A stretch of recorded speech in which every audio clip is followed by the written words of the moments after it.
tidings, everybody, and welcome to the Ansem Report podcast. This is episode number 24 of the longest-running Kingdom Hearts podcast in the world. We are your hosts, those damn podcasters. My name is Mike, and with me, as always, is my brother, Jason. Hello, Jason. Yo, yo, yo, yo, yo. What's poppin' today, man? What's going on? Dude, I mean, it's been a good day so far. Like, I thought it was going to be crazy busy, and then a bunch of stuff at my work got pushed back, so I'm just kind of chilling now, and I got my car back from the shop, because I had been in the shop for like 2 fucking weeks, so... Hell yeah. Just everything's looking up right now, dude. It's a good day. Everything is looking JK9209 right now. It's true. You love to see it. I mean, that's good to hear, man. That's good to hear. We don't have a lot of Kingdom Hearts news today, actually, Jason. We got one little tidbit. But before we get to that, we actually have not 1, not 2, but what? 3 correspondents from our lovely fan base. 2 emails and a post that we're going to go over right now. People are popping off this week. Thank you. The first one is from our friend Gabriel, or known as Fenhart. Okay. And they sent us an email, and they sent us actually some art, which I'll share in the Discord. But let me read their email first. Hiya, Mike and Jason. I think I'd seen your channel before, but I hadn't listened to many podcasts yet. But Damo's new podcast sent me back over to you. Shout out to Water and Damo's new podcast, State of the Heart. Their second episode posted recently. It's a long one, but it's worth it. Listen to it. I'm here now, and I gotta say I'm really impressed. This is some seriously good content. I'm only a few episodes into the ARP going backwards, but you hooked me. My favorite part so far has to be laughing at Xehanort came in the convertible. I had to hide at work so I didn't look crazy cry howling into the air. Such a stupid thing. Anyways, I seen you liked a lot of viewers' art and gave your email, so I wanted to make art too. I really should have started with a better live episode, or maybe looked at your profile icon to see Jason has a hidden ponytail. Instead, all I did was listen to Sarcastic Facepalm. Well, all I did was listen, Sarcastic Facepalm. Since I'd quickly taken one photo, I hadn't noticed I cut it until it was well past drawing you. So let's pretend you were demonstrating your resolve, or a demon tower got you. Okay, Sorry, Jason. Regardless, I also tried to design a Keyblade and make it both...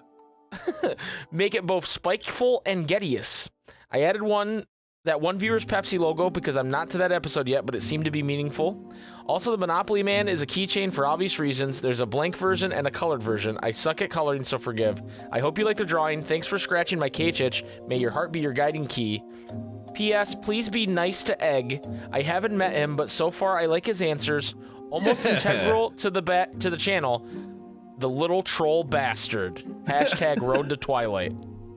So, be nice to Egg. Also, Egg's a bastard. Like it. But yeah, so the duality of Egg. This is really good art, and I'll post it in the Discord. But the only unfortunate thing is that you have short hair in it. It's like you with a haircut. That's like because scary. The picture they showed me the picture they took, and it's you and me on stream together. I think it was a live podcast, and you're I had my hair back. You had your hair back, so it does look like you have short hair. But the art is pretty cool. It has air traffic controller Zemnis in the background, which I really appreciate. The air traffic controlling is bad because there's a plane crashing into the tower behind it. Oh. So that's good. Oh, okay. Yeah, like he's not a good air traffic controller, which I like about it. Yeah, he wouldn't be, yeah. He also has Xehanort in a convertible. Not to mention what he's doing in there. And the Keyblade is actually pretty cool. With the Pepsi logo in the middle. Ooh. And the spaghetti, it has a spaghetti key teeth on it. And we got some pretty rocking. Yeah, like like the teeth of the key is like spaghetti. Oh, okay. What the fuck is that? What is a spaghetti teeth? He also hooked us up with some real like Age of like Fairy Tales ass gear, dude. We're looking pretty fly. Okay. So, and it looks a lot like us. He even got the lightness in my beard. Just the only thing you missed was your hair, which is unfortunate. But I get it. You take a picture. I gotta be nerfed sometimes. Yeah, Jason's too powerful with the long hair. Honestly, he needed to be taken down a step. So thank you, Gabriel. We really appreciate it. Like I said, that art will be in the Discord for you guys to see. And I'll put the context in there, that the hair context, because I feel like otherwise people go, "Where's Jason's hair?" Wait, what? Is Jason okay? Is Jason all right? Did Jason cut his hair? I told Jason he had to cut his hair to kind of to make it make sense. Yeah. Yeah, to make it make sense. Okay, so up next we have a post in our Discord from Kerosene, who joined the Discord and posted this, and it was very similar to one of the emails we get, so I figured we'd read it out loud as well. Right. Yeah, it makes sense. Yeah, so they say, I'm new to the Discord, long-time listener, episode 69 and 100 are golden.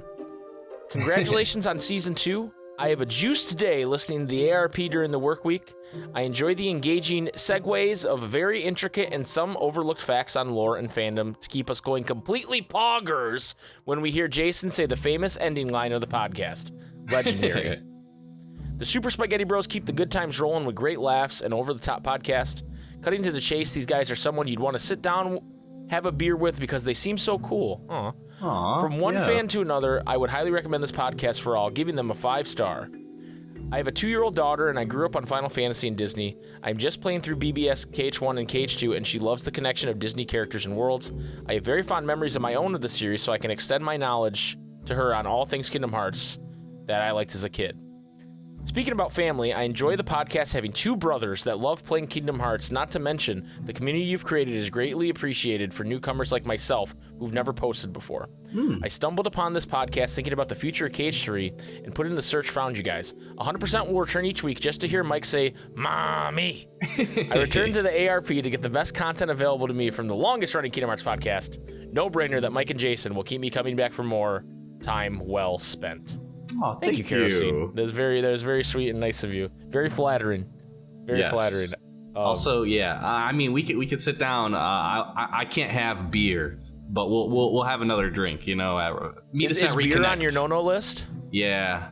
Dude, that's okay. Beer sucks. Yeah. I don't really like beer anyways. I can have bourbon though. I can just drink some straight bourbon on the rocks. Dude. You're good, dude. You don't need beer. Who the fuck needs beer? Right. Oh no, I can't have beer. Now people can't force me to drink beer with peer pressure. You know? I can't have disgusting beer. No. I can't have bread water. It's terrible. Ugh, beer. give me a Captain and Coke, man. I'll take that any day over a beer. I could have that too. Hell yeah, dude. Love that. Love that. And finally, we have an email from Gambler of Fate. And this is a longer one, so I saved this one for last. Okay. Hey guys, I'm new to the Discord and fairly new to the podcast. I'd listened to a couple random episodes, but now I'm fully investing listening to the whole thing. I recently finished the FMK episode. Oh, geez. Hilarious stuff. I wanted to write to express some theories I have come up with while listening to the pod. Disclaimer. I'm not fully aware or up to date on everything KH. I've played or watched most of the games, but haven't played Union Cross or read interviews, so I don't quite know the full story and explanations of everything. So I may be misinterpreting things I've heard secondhand. Okay. Also, since I'm not fully aware of everything, I may bring up points that are established or others that are already theorized, but again, I haven't heard or read everything. I also want to apologize for any typos or confusing statements I may make. Please feel free to criticize and disprove anything I say or add on anything that may help my theories. Oh, we will. Yeah, we're you Kingdom need to Hearts. give us permission. We're Kingdom Hearts gamers. We will. Yeah, come on. Anyway, theory number 1. I thought this would be fun to go through these theories and see how I feel about them. Yeah. Theory number 1. KH4 data worlds. Nomura has stated that in KH4, Quadratum will act as a hub world to other Disney worlds. But if Quadratum is a fictional world, then the worlds you visit from Quadratum have to be fictional as well. Just like that of Data Daybreak Town and Union Cross. If the worlds are not fictional but real worlds, then Sora's sacrifice and disappearance mean nothing and are cheapened if he can travel between fiction and reality with ease. I believe that there would be more flexibility in what worlds could be included if they are all fictional worlds. We could go back to old worlds from KH1 and KH2. Deep Jungle, Land of Dragons. They could retell stories or add to it like they have with other worlds already, Monsters Inc. One example to support this claim that all the worlds visited from Quadratum are also fictional is the involvement of Star Wars. It would appear and is theorized that from the trailer that Star Wars will be added into KH. But I don't see how, because Star Wars takes place not on a single world or location, but over a galaxy of planets.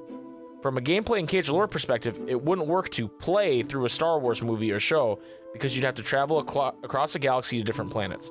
But an argument could be made for one planet, but in all the movies and shows, there's very little time spent just on one planet. However, we can easily have multiple planets and even play a whole movie of Star Wars if it's all in a fictional world. Example, Sora starts in Quadratum and goes to a location that is a door to Star Wars, similar to Wreck-It Ralph's Game Central Station. Upon entering the Star Wars door, you appear in a sub-hub room where you're presented with episodes, or movies, to choose and multiple missions to complete in each episode. Think of LEGO Star Wars games with the same concept. Choose a movie, then a mission from the movie. Side note, LEGO Kingdom Hearts game, anyone? So that was the first theory. I feel like with that one, you wouldn't really have to. I don't think you have to explain it like that. I've always thought of it as like traveling to the worlds, like in like space, like in the gummy ships, is like you're traveling to their like pocket dimensions, if that makes sense. Like that. Yeah. That's how I've always thought of it. So it's like once you land in a Star Wars world, like let's say like Tatooine or something, right? Then you could go in a spaceship in there and it wouldn't be the same space that you would see being in the gummy ship. Like you're in like that pocket dimension basically where you could go to like Yavin or like whatever, right? And I don't think you really need to like explain it either, because it's like with something like that, or like let's say it was like Marvel or something where, you know, there's like multiple planets or something, right? Like right. I don't think you need to be like, oh, like nerf it just because, oh, or like you need to explain it because I think if it's cool, it's cool, you know, like, yeah, like no, I agree. Hercules, going to like the underworld or whatever, like the underworld isn't like connected to all the other everything, but like it is at the same time, right? Because obviously they probably haven't seen like the Dark Road ending or whatever, but like I think of it as more just like a bunch of pocket dimensions, basically. Yeah, and I think that's how it's intended, but I do understand that it could get a little confusing, especially if we use gummy ships to travel around. Like if Star Wars was in KH2, I think that's confusing. But I don't think we're going to be using gummy ships to travel around. I think it is going to be more like a Super Mario 64 Peach's Castle style situation, where you go into a building in Quadratum, and in that building is a gateway to that world. Maybe not a painting like in Super Mario 64, but similar to that. Like a video game. Right. Like, and then it's gonna go ba-da-ba-ba-ba-ba, popsicle, and then you're in the level, right? But so I don't know that there's a necessity. Or just like a dark corridor or something, you know? yeah. I don't know that there's a necessity for a second hub world just for Star Wars, but I get what they're trying to say is that if we travel to these worlds in the same way we have in the mainline Kingdom Hearts games, it is a bit confusing. Yeah, I think also if you literally, even if it wasn't in the exact same way as like KH3, for example, right? If you showed that like there was like the planet of Tatooine, but then around it you could see black as well, that indicated it was the space around it as well, I think that would help us. Yeah, or they just put confusing. Like the planets in like a constellation kind of deal, and you fly into that. Yeah, or that would be cool too. Well, because they did that. I mean, they basically do that with the underworld in Olympus, where the top side of the planet was Olympus and the bottom side was the underworld, right? Yeah. So they usually indicate to you where you're going if you're going to multiple places. So I think they could say, oh, you're flying into this galaxy or whatever. It's called that's in Star honestly Wars. probably how they would do it instead, where like the top is like, oh, it's like sand, and then the bottom of it is like snow or something, you know, depending on like what place it is, even though they're different planets technically. Yeah, but I do get where they're coming from, saying that it could be a bit confusing if you do it that way, but we'll see what they do. I do think Quadratum, because it's been described as a hub world, I do think we won't see a gummy ship this game from Sora's perspective at all. I think it could still have gummy ships and be like Twilight Town, but like you actually go back, you know what I mean? Well, but I think one of the points that they made too about how it would be strange if Sora's stuck in unreality, but then can go to these worlds that are reality. So to me, getting in a gummy ship and flying around, unless he's going to leave unreality at the beginning of the game and be fine, that doesn't make a whole lot of sense. Yeah, I could see it where, you know how like in KH3 you only have like this first set of worlds?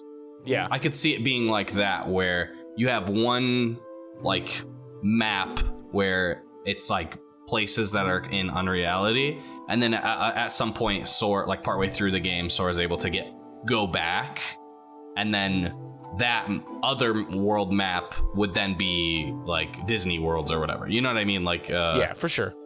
The normal setup with gummy ships. I could see it being something like that as well. It's definitely possible. But I think if they're keeping us in Quadratum the whole game as like that hub, I don't think we'll see it. But yeah, I guess we'll wait and see with KH4. Theory number 2. Luxord's origin. Okay. Luxord is originally from Quadratum and was taken out of the fictional world and given a body in the real world. This could explain why out of everyone in the organization, Xigbar/Luxu is the most suspicious of Luxord. Everyone in the organization is established to either be from Radiant Garden, part of Sora, like Roxas and Xion, or from the time of fairy tales. Luxu would know who Marluxia and Larxene were, and if the theory about Demyx being a replica of the Master of Masters is true, then Luxu would know him too. The only one left accounted for is Luxord.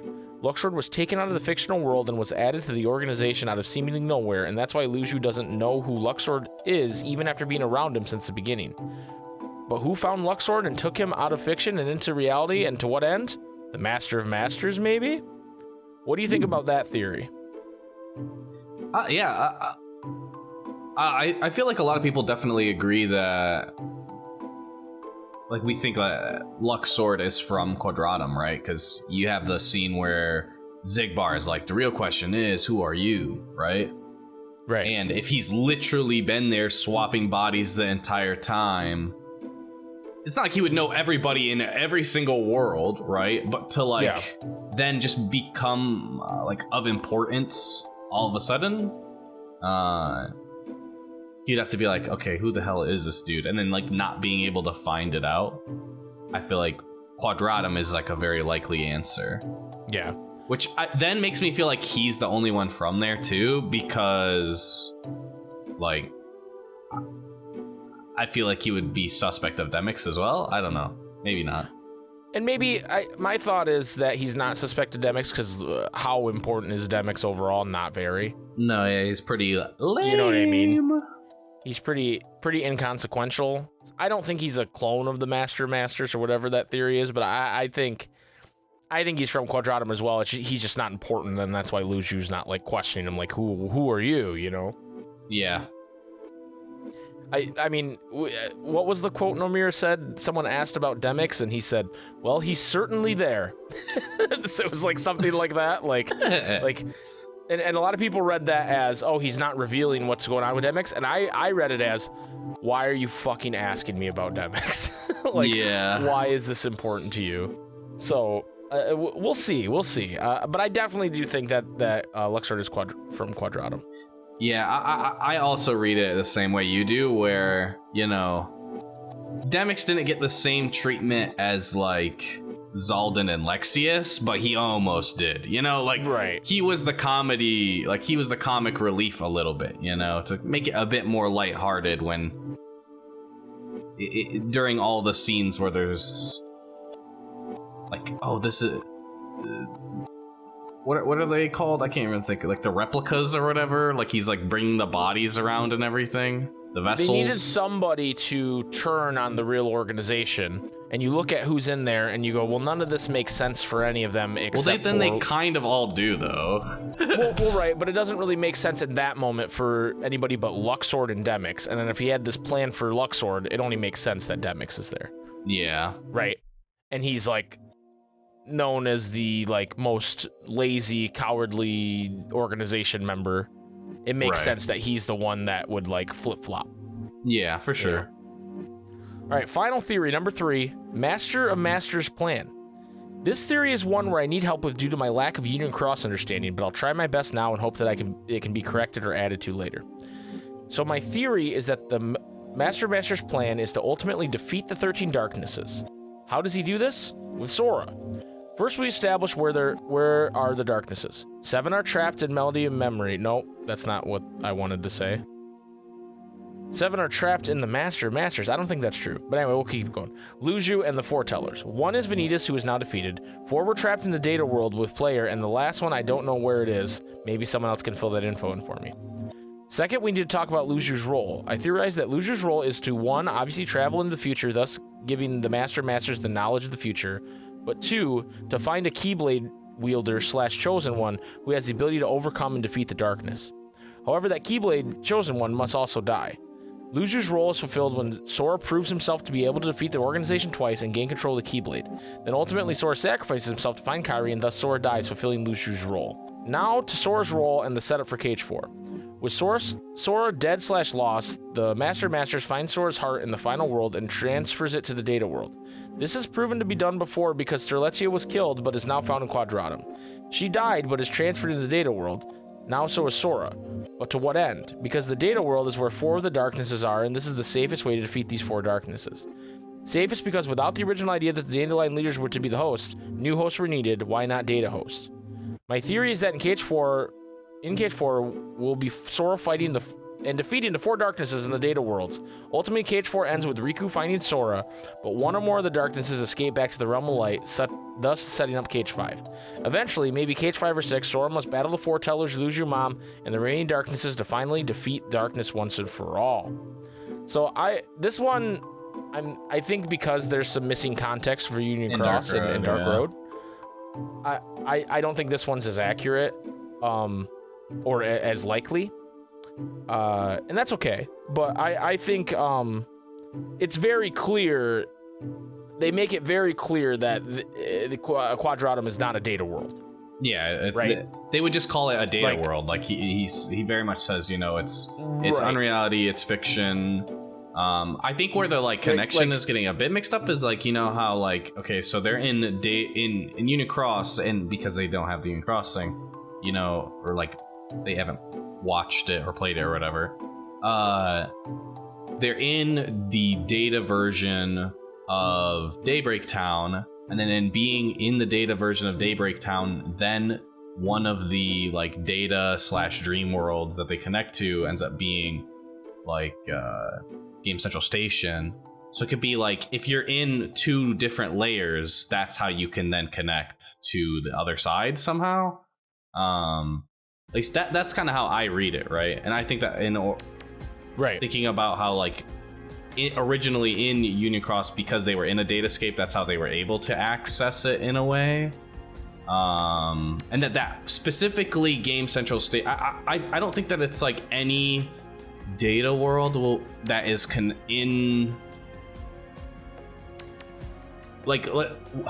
so Unreality, if in Unreality there is data worlds, their own version of a data world, right? Separate from what we have, right? If then being in there is then similar to where, okay, let's say there is a one specific world in the Kingdom Hearts universe that can then connect to that data world. I could see that, where it's there's one specific world on each side that can bridge the gap, or even if it is Game Central Station for both sides, right? I think the hardest part is because we have all of these different types of worlds, all these different terminology or whatever, right? Data worlds, dream worlds, just regular worlds. Then saying Unreality, it's definitely something different. I don't think you would have Ansem the Wise saying Unreality, a world of fiction. It's unreality. They cannot hear us like that. It's a false world, a world of fiction. There's no way you say that and it's the same thing. So, well, I mean, I guess presumably the idea there's the realm of light, the realm of darkness. There's data. The in between. There's the in between. Presumably, if Unreality is just the opposite of reality, they have different sections too, right? Presumably you could make that connection. I don't know that they're going to introduce that quickly. I think that would be a pretty confusing jump to make, to go. I mean at the end of the day, it's not that confusing, but I think because they only just introduced the concept of Unreality, I think they have to slow burn that a little more before they start going, oh, by the way, there is also a realm of light and darkness in Unreality. Yeah. But they also have said, he said it's a realm of neither light nor darkness, right? Nor in between. Right. It's Unreality. So they're setting up as something completely different. So I could see it going that way, but I don't think I think it's more him saying not of the realm of light or the realm of darkness either, because to say that there's no light or darkness just doesn't make sense from what we see in the trailer. No, I just want to clarify, right? So it's like maybe not confusing to people, because it's like, clearly we see a dark side in the trailer. You know, like there is definitely darkness in this world in some way, shape, or form. But there's like definitely like darkness in the realm of light, right? Yeah, so that it's calling it the realm of light doesn't mean it's only light. It's where the light comes from, maybe. Yeah. But anyway, one final note from Gambler of Fate here. They say, on a final note, I want to thank you for creating such an awesome podcast and community. You guys are amazing and have such fun and hilarious content. It really is a special gift you shared with us all, giving people a place to just have fun and talk about a series that we all care about. Thank you. Keep up the great work. Your newest vessel, Gambler of Fate. Yes, Luxord is my favorite organization member. No, I didn't realize what his title was when I thought of naming my gamer tag Gambler of Fate, so that was just a coincidence, I guess. And yes, I believe KH3 is better than KH2. Don't ban me, please. We would never. We would never. KH3 enjoyers. Rise up. Rise up, KH3 enjoyers. We would never ban you for that. But yeah, thank you to Gambler Fate. Thank you to Gabriel. And thank you to Kerosene for, or Crocine. I said Kerosene earlier, didn't I? I don't remember. Crocine.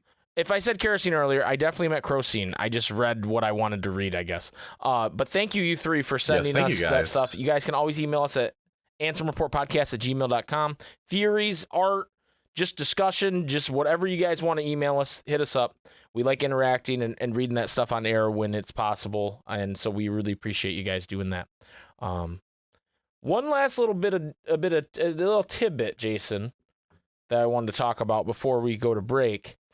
And I'm having trouble citing a source for this. Okay. I've read it in multiple places. Hopefully this isn't like the drunk Nomura Recoded thing. But yeah, apparently Yoshi P, the creative director of Final Fantasy XIV, among other things. And 16, yeah. And 16, recently said that he's very interested in doing a crossover with 14 and Kingdom Hearts. So allegedly.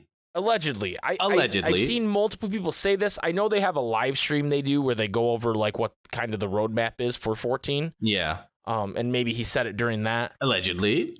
But I've been searching, and I haven't seen official like news on it or anything, but I've just seen people say it. So, you being a Final Fantasy 14 enjoyer, Jason. Okay. What do you think of this? What do you think this means? Okay, so I think at the very most it could be is similar to what we got with the Final Fantasy 15 crossover. So there was an event in FF14 where Noctis just shows up and he's like been teleported into that world and he's just like lost, and you basically, end up helping him. And throughout these little missions, they're all like super, super easy. You just walk around, maybe kill a couple things, right? But it's just like a fun event. And each time you get a piece of glamour. And for people who don't know what glamour is, it's called like transmog and a lot of other MMOs. Basically, it makes it so you can take whatever gear you have and make it look in a way that you want without changing its stats, right? So, like, for example, if you could have the stats of the Ultima weapon, but you were using the Kingdom Key, right? Like, that's the best way to... Like, it looks like you're using the Kingdom Key. It's just the visual. Said, a lot of Kingdom Hearts players' wet dream, dude. Right. So, like, you're just incredibly strong with the stats, but how it looks changes, right? And they have one where you can get, like, Noctis's, like, base outfit, right? And while you do it. And then there's also the regalia, which you could get as a mount, and you drive the regalia and it can fly, and when it flies it becomes like its flying version. You can have like a bunch of people sit in it. So I think at most it would be similar to that, where I would assume it is only Sora, not Donald and Goofy, because I feel like that would be like way too many rights issues. But like Sora crash lands the gummy ship or something, you help him, and then you get like his KH3 gear or something, right? So you can look like him, and then you could also get like a gummy ship mount, like the High Wind or something, right? I could see it being something like that. Maybe like a Kingdom Key transmog weapon.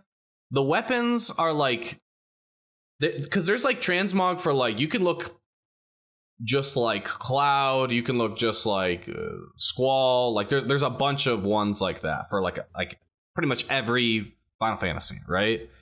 And like in FF14, and they're just purely for looks, like they don't have like stats or anything, right? But typically they don't do weapons. Like it's much more rare for them to have a weapon that looks much more like exactly like that, right? And I think the Kingdom Key doesn't really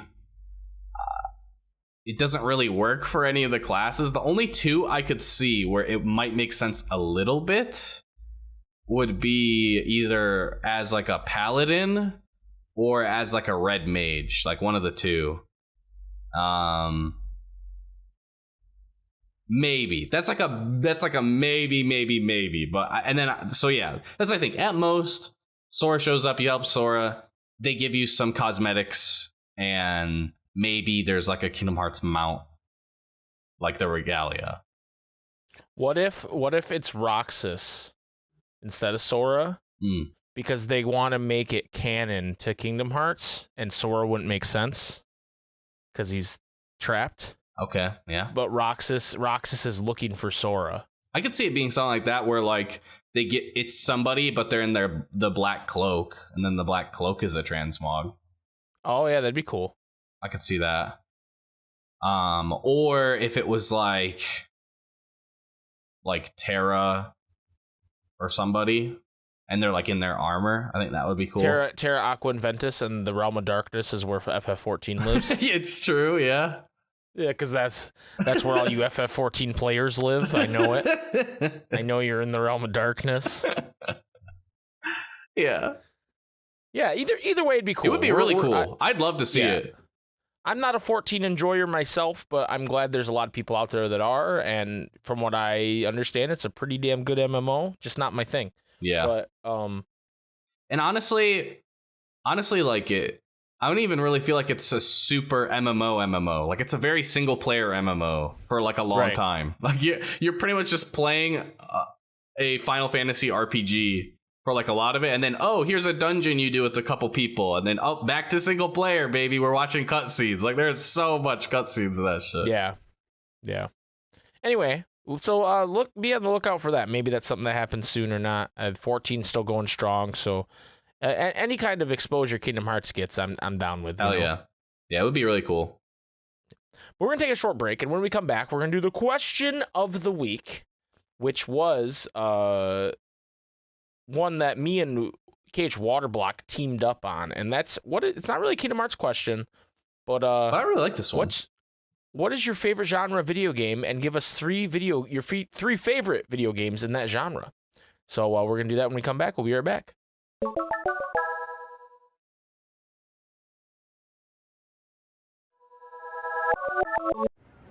This is Richard Epcar. Welcome to the Ansem Report podcast. Come to the darkness. Welcome back to the Ansem Report podcast. Jason. Yo. It's time for the question of the week. Oh, yeah. Thank you again for Roxas. I'll say it every time, dude. Love you. Would smooch you if you were here. This week's question of the week, Jason, comes from KH Waterblock, and then I tweaked it a little bit. Not really a Kingdom Hearts question. What genre of video game is your favorite? And give us your 3 favorite games in the genre. So starting us off is Zombie Man. And Zombie says, my favorite genre of video games is Japanese role-playing games. And Zombie kind of cheats here, because Zombie gives us series. He doesn't give us specific games. But the top three are... I give it a pass. The Trails / Japanese word I can't pronounce series, Xenoblade series, and the Kingdom Hearts series. So there we go. Okay. Thank you, Zombie. Solid. Never played. I feel like it's fine to say the series because it's like otherwise he'd just say Kingdom Hearts 1, 2, and 3, right? Like let's be real, guys. Like no, Zombie's cheating, and I won't stand for it.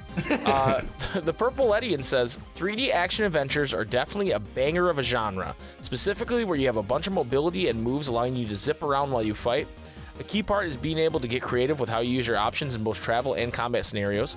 My favorite examples being the Nier series, especially Automata in terms of movement, Sunset Overdrive, basically a parkour gunslinging fight against Sunny D zombies in a very wacky city.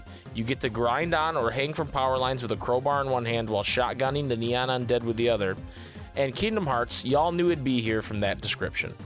True. Kingdom Hearts is a very specific kind of action RPG where the movement does matter. Yeah. Not all action RPGs have that. Like I would say,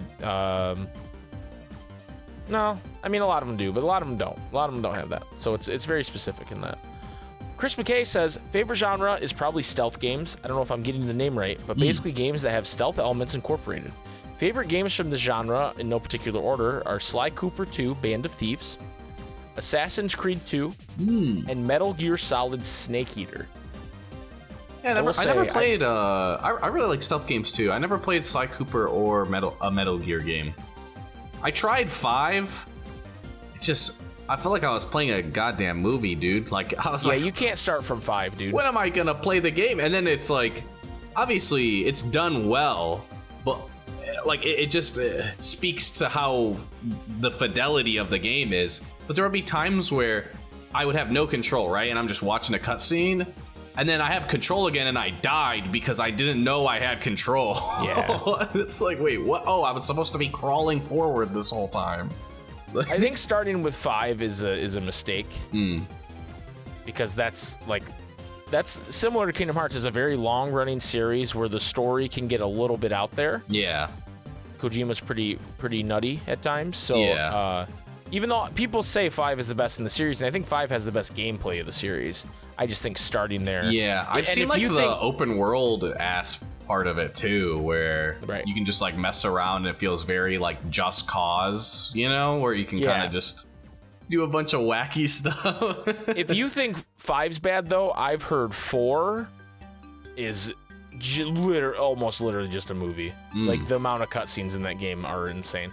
I actually don't really like stealth games, especially when they boil down to the enemy has a cone of vision, and if you get caught, you have to start over. I don't like that shit. Yeah, when that they do it is more like whack. Assassin's Creed, where it's like, okay, you can at least get your way out of that situation. I enjoy or it a like little Arkham. more. I really like the Arkham games. Yeah, but not a huge fan. But you know, everybody's got their favorite shit. Inferno says JRPGs. Tales of series, SMT, and Rune Factory. Those are some of the most JRPGs you could say. I think so. So congratulations, Inferno. You convinced me.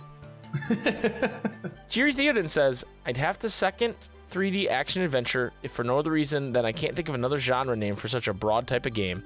But my top 3 of those do-it-all type games are Ghost of Tsushima, the Red Dead Redemptions, and the Horizon series. For a more specific type of game genre, 3D platformers are dope, like Stray, It Takes Two, and also KH1 if you want to be a bit liberal with the definition of a platformer. Yeah, no games I've played there, but with the exception of Red Dead, which anytime I've even watched someone play it, I fall asleep. It's true. Ghost of Tsushima and Horizon look really dope. I don't have time. Those games are very like they're very scary to me to even start because you get on the map and you go, oh, what is all this shit I have to do, right? And it's almost more stressful for me than like just playing a game, you know, to relax. Like a linear game, yeah. You know, I had that situation where my basement had bats in it, and so I wasn't spending a lot of time down here working on stuff like I wanted to. But I had my Xbox upstairs, and I was like, oh, maybe I'll play some video games for once, you know. And I started playing the Assassin's Creed that's on Game Pass that's in Egypt? I think. Yeah, Egypt. It's in Egypt. It's the Origins. Okay. That's the name of it. And I played it for a couple hours, but just was completely overwhelmed. Because like I played through the tutorial where you're kind of put in one section and you got to kill the main guy in that section and then you move on to like the next one.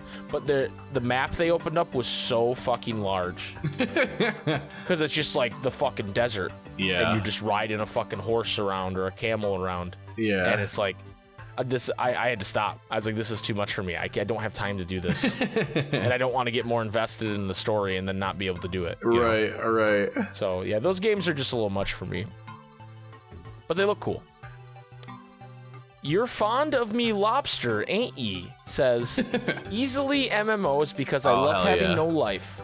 World of Warcraft, Destiny 2, and FF14. I'm so sorry. Your favorite game is World of Warcraft. I am sorry. They be abusing you. Not to mention Destiny 2 right after that, huh? Yeah, that's true too, yeah. And just a battered Destiny 2's on the upswing, but they've been abusing their fan base for like the last year. Emma Luna says, I'd say action RPGs. Kingdom Hearts 2, Yakuza 0, and Final Fantasy VII Remake. As much as I love RPGs in general, my favorites are almost always more action-orientated. I enjoy turn-based combat in games like Persona or older Final Fantasy 2, but I find it a lot more fun just beating shit up. Also, RPGs tend to have great stories, soundtracks, etc. Thumbs up. Sometimes it'd be feeling good to just mash the X button, you know? Sometimes it do. Sometimes you just mash that shit. Sometimes it do. Stucat says, I don't really have a favorite.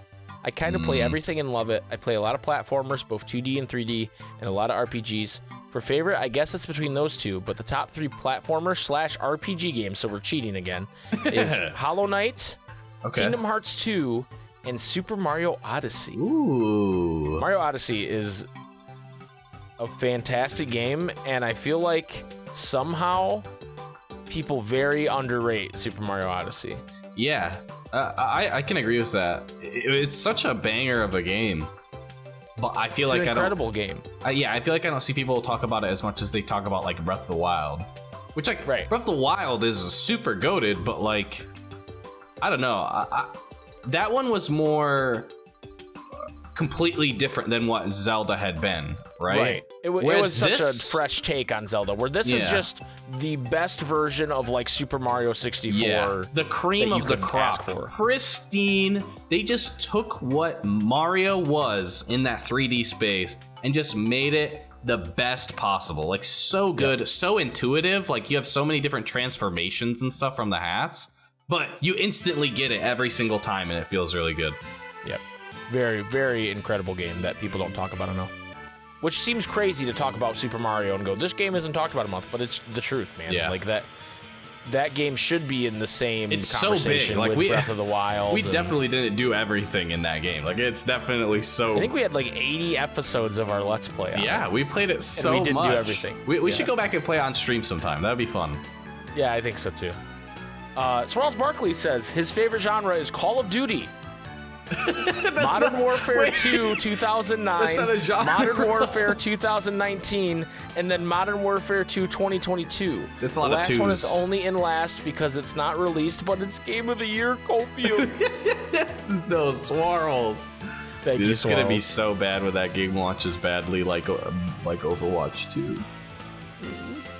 I'm so sorry. Elk says, yeah, sorry, Swirls. You need to find better games. Elk says, honestly, it depends. Most of the time, I like games that I don't have to pay all that much attention to, and I can just kind of chill. Final Fantasy 15, Super Smash Bros. Ultimate, and Kingdom Hearts. Okay. I don't know how to explain it much. I don't know. But I like Ultimate playing, is in that group. yeah. But I like playing games where I don't have to watch all that much cutscenes, which, Final Fantasy 15 and KH have a lot of them, but I usually just do the mashy turn-off brain stuff after I beat the main story and just do side quests or EXP farming.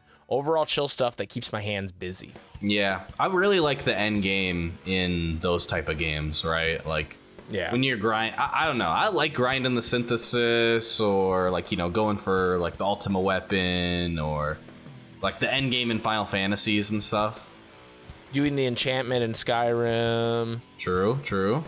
Just randomly, just doing things to do things. It's not even like the story. Phil Games says, I like RPGs that are not only fun to play, but have a great story as well. Platformers are a close second, but my 3 favorite RPGs are Undertale, Kingdom Hearts 3, and Final Fantasy VII Remake. Okay, that's a solid top 3.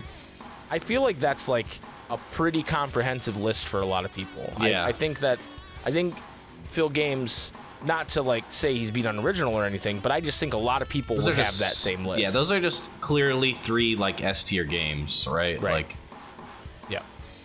Just and in different ways, but just incredible games. Yeah. I'd say the main thing they all have in common, banger soundtracks. Dude, you're right. You're absolutely right. Undertale, Toby Fox, dude, he just keeps it coming with the soundtracks, because Deltarune fucking slaps too with the music. Yeah. So it like, not to go on, have an essay about Undertale and Deltarune and shit, like, I think what those games do well is, 1, the music is incredible, top tier music, and 2, he does a good job of making like quirky characters that people like.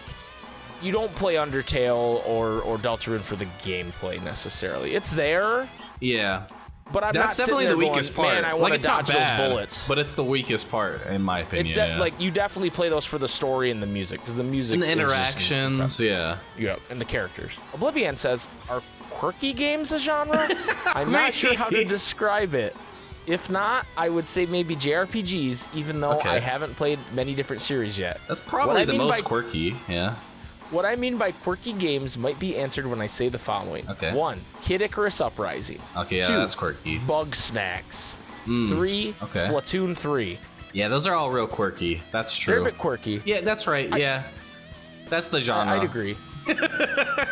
Quirky. For JRPGs, my top 3 in the genre are Persona 4 Golden, Final Fantasy IX, and Fire Emblem 3 Houses, pending, honestly, since I haven't finished Torise. I don't know what that is. I haven't played 3 Houses. I think that's like a Tales DLC. of Arise. Tales of Arise. So that had nothing to do with. Okay. So maybe Tales of Arise is in that spot. Maybe. Okay. I'm dumb and stupid. I understand now. Thank you, V. Yeah, quirky games might not be a genre, but I mean, in music we have what was it? Grand Rapids Indie? Is that what it was? Yeah. So, you could make up whatever genre you want. Quirky games it is. Tyler says, I'm a pretty big action gamer guy.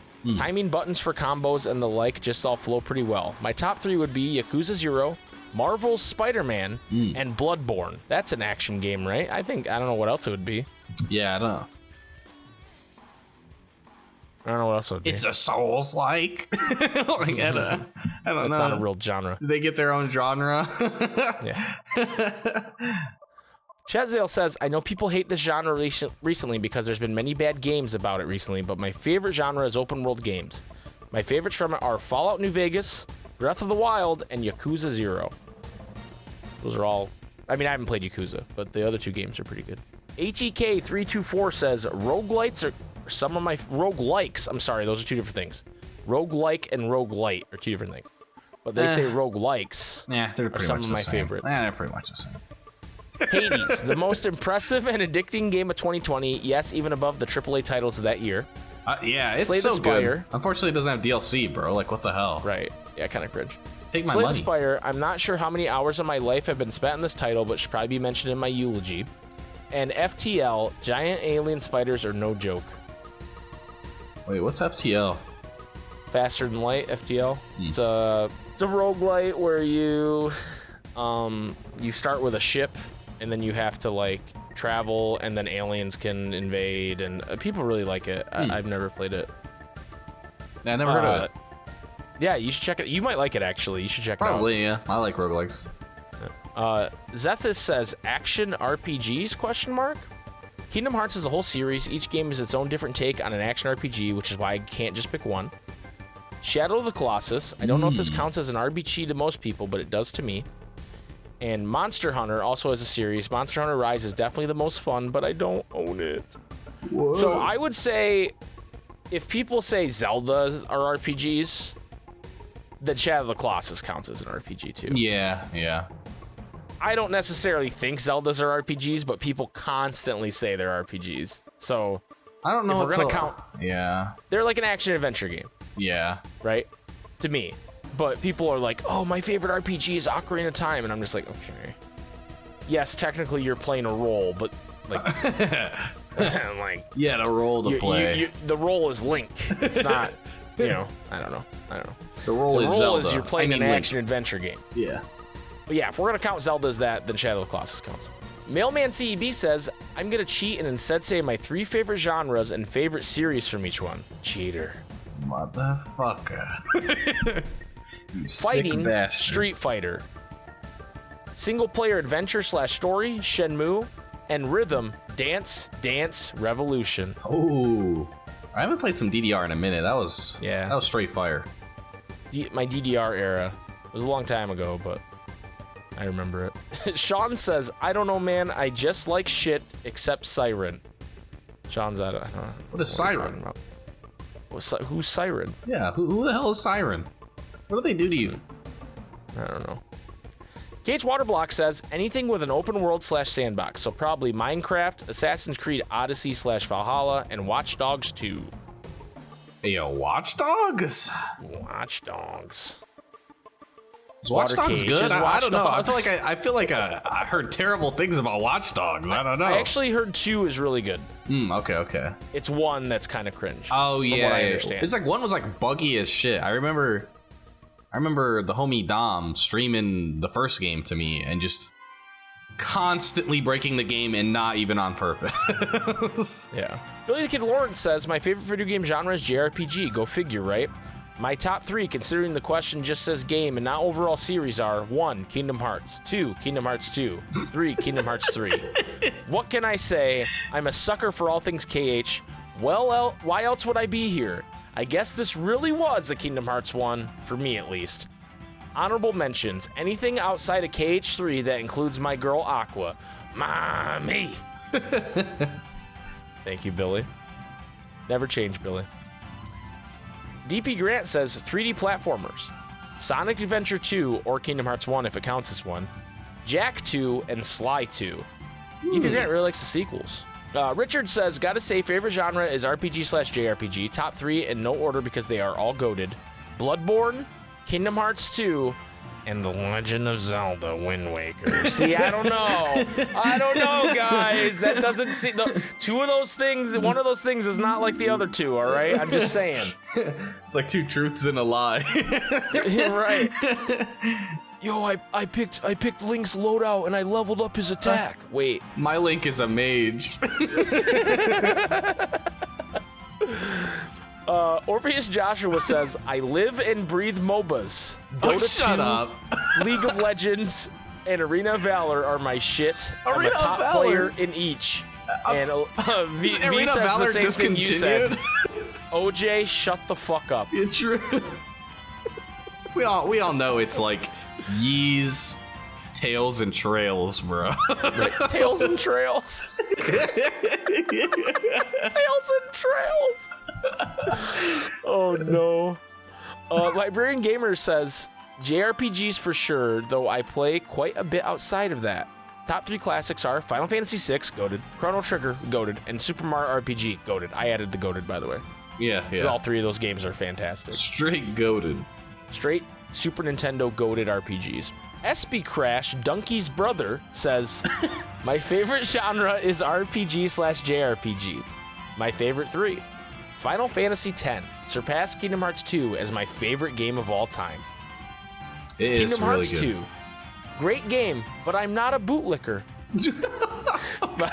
Final Fantasy 13. Yeah, I don't understand Who's that. hypothetical boot?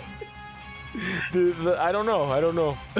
Final Fantasy 13. First Final Fantasy game I ever played myself. Changed the trajectory of my life. Sheesh. Wow. That was the third one? Love it. Yeah, right? Yonsong says, RPGs. Nier Automata. Not going to explain why, because of the abuse around here about the Nier series. Boo. No, I'm just kidding. Yeah, we are apparently not a safe space for Nier lovers. Kingdom Hearts 3, enough said. And then not sure, usually a toss-up. I'll go with Final Fantasy IX today. My first Final Fantasy game, and it changed my life forever. Some other contenders being Silent Hill 2, Chrono Trigger, Bloodborne, or Gravity Rush 2. Why is everybody putting their third one as their life changer? All right. I guess best for last. I don't know. Genghis Khan says, open world games are my shit, especially games where if you know what you're doing, you're basically God LMAO.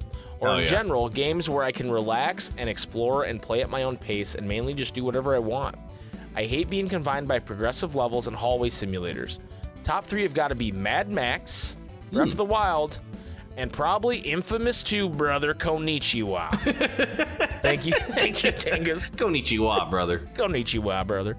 I heard that Mad Max game is actually really dope. Yeah, I hear good things about Mad Max.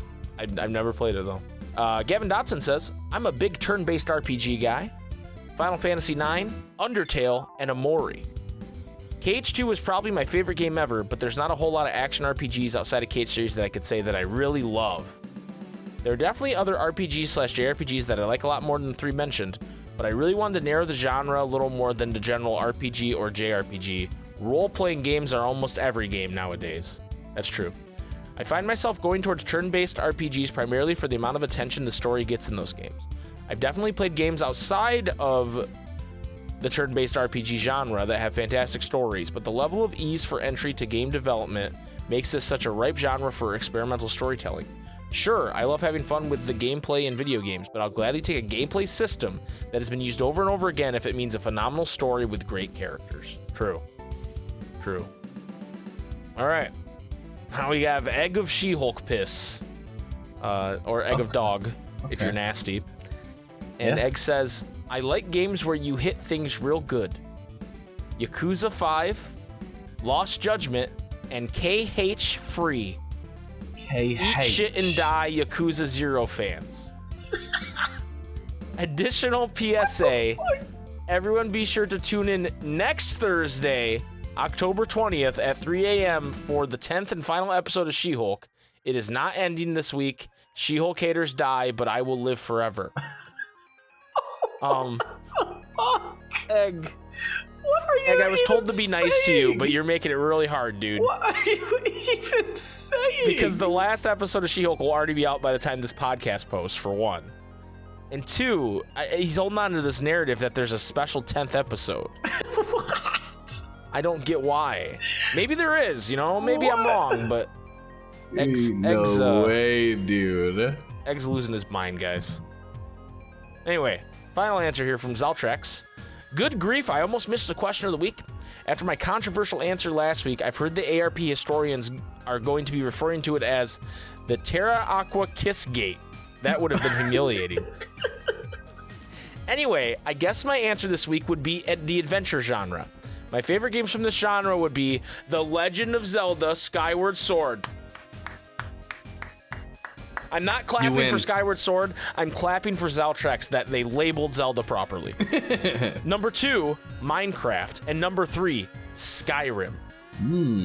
I know that Skyward Sword's control scheme can be controversial among fans, but luckily I know how to swing my arms in a basic motion, so I didn't have much trouble.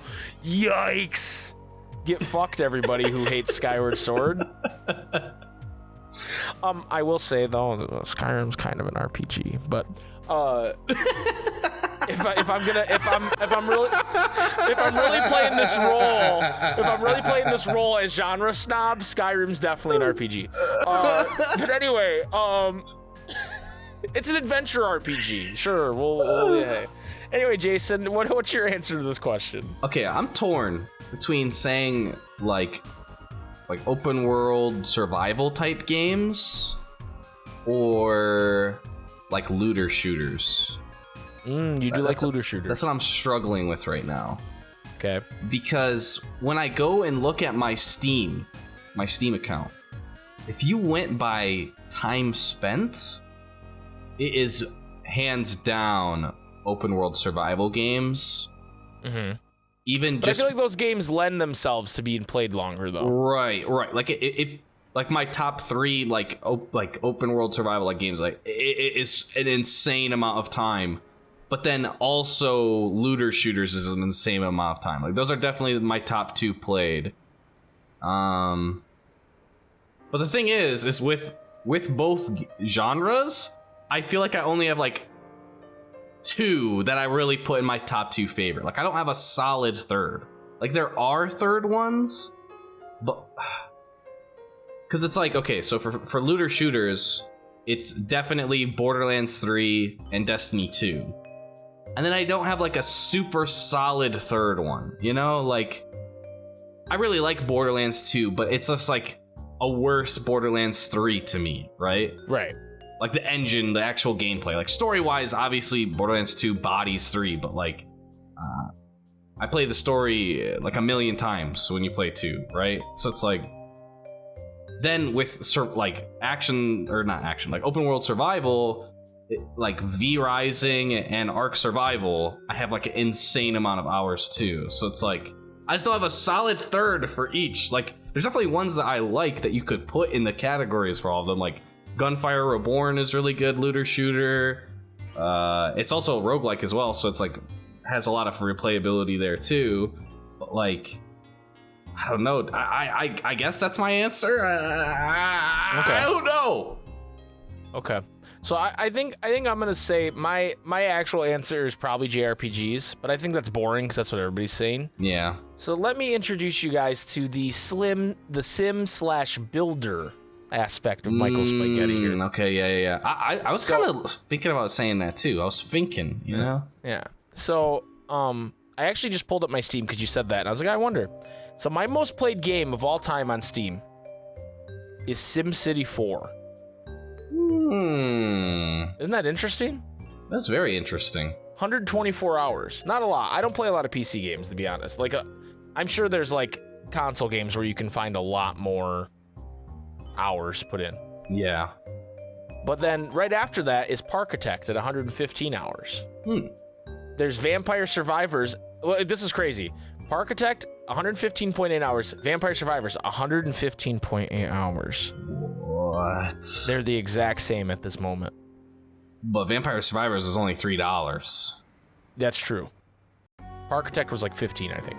And then Oxygen Not Included at 111 hours. So I think I gotta say SimCity 4, Parkitect, and Oxygen Not Included. There are definitely other ones that I played. I played a lot of Tropico over the different Tropico series. I love that series. Yeah. Shitty Skylines is great. Played a lot of Shitty Skylines. I guess I don't know what type of genre would be like the. Because I think my only other genre I could say would be like the Civilization / Total Those War. are 4X. Okay. / Exploration, expansion. I don't remember what the other 2 X's are. / Dynasty Warriors Empires specifically. Like all 3 of those are like very similar. Like you're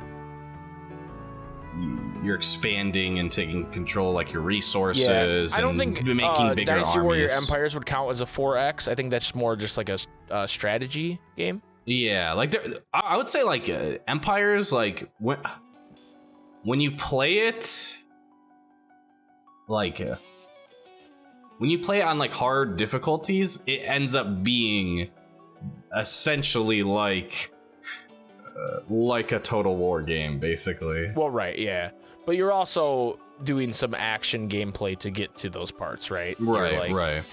Yeah. But yeah, that's what I would say. I've played a lot. Like I have a lot of like 20 hours in just random fucking like builder games that suck. You know, like oh, here's one where it's called Factory Town, and here's the one where you build an aquarium. Yeah. And here's this one's called Foundation, and this one's called Buoyancy, and you build a raft. Yeah. and this one's called Airborne Kingdom, and you build an airship kingdom. And the Dyson Spear program, and RimWorld, They Are Billions, Project High Rise, which is like Sim Tower, but updated. I guess with like the Ark Survival / V Rising, I guess I could also put like Minecraft. It's like kind of similar. They don't have like I guess their servers have it, but it doesn't have like the PvP aspect that the other 2 do. Yeah. Well, anyway, that's gonna do it for this week's question of the week. What do we want to do for next week's question of the week? I didn't even think about this. Uh-oh. I got one. Tell me what you think of this one. If you could have Kingdom Hearts do a crossover event with any video game, Ooh. what would it be and why? Ooh. Because of that news about 14, you know. Okay. Maybe 14's your answer. That's Yeah. okay, but tell us why. That's fair. Tell us what you want to see. All right? Maybe I want to crossover. Maybe I want to build the Land of Departure in SimCity 4, you know? Okay, yeah. Or That'd be Twilight crazy. Town or something. No, It's not Twilight Town. like Jason, a Wonder in Civ 6, you know? Yeah, Jason hates Twilight Town, so not Twilight Town. Yeah, apparently I Traverse hate it. Yeah. I've been told I hate it. So that's our question of the week next week for episode number 25. Thank you guys so much for listening and watching. Thank you to our three people who reached out to us with the email type stuff. You can email us at answerreportpodcast@gmail.com if you would like to be juiced individuals like they are. You can also review us on Apple Podcasts, and we'll read that on the podcast.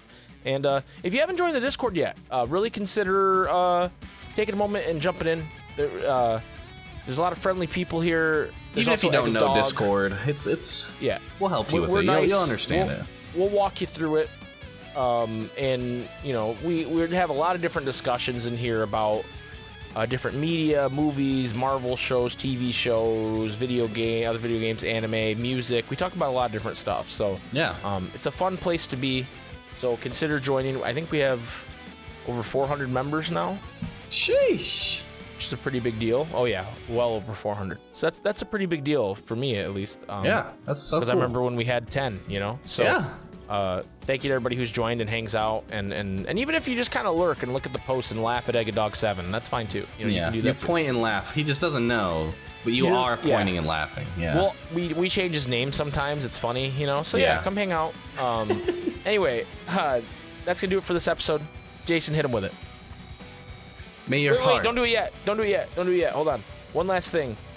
This week, tomorrow, specifically, the finale of Rings of Power is today while you're listening to this, but True. the episode of Second Breakfast that Jason and Sean will do will be Saturday.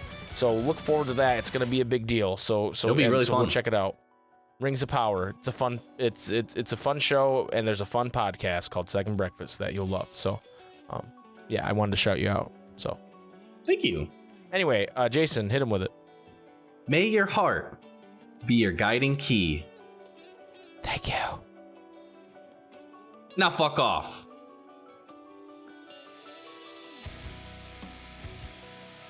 Ladies and gentlemen, that was episode number 24 of the longest running Kingdom Hearts podcast. The podcast of champions, if you will, by a couple of damn podcasters. Thank you to Fabio the Iguana and Jesse of Metal Vista Media for making our absolutely incredible theme, Radiant Garden. We love it. I jam it all the time still. I'm just like sitting at home jamming it. Yeah. I mean, speaking of those guys, we recently had them on Second Breakfast, a little bonus episode where we just talk about the music in Lord of the Rings and in the show. So if you're like, hey, who are these mysterious Shane Plunkett and Jesse Wright of Metal Vista Media? Come check it out. Did you guys find out if Jesse has a cool name like Fabio? Like a hidden name? Yeah. No, he doesn't really use the internet. He's kind of based in that way. Wow. Super based. Yeah. Anyway, thank you guys. Thank you guys for making that theme. And also thank you to everybody who's contributing to us on our Patreon, patreon.com/SuperSpikeGhetti We really appreciate it. I think, are we watching Avengers this weekend, Jason?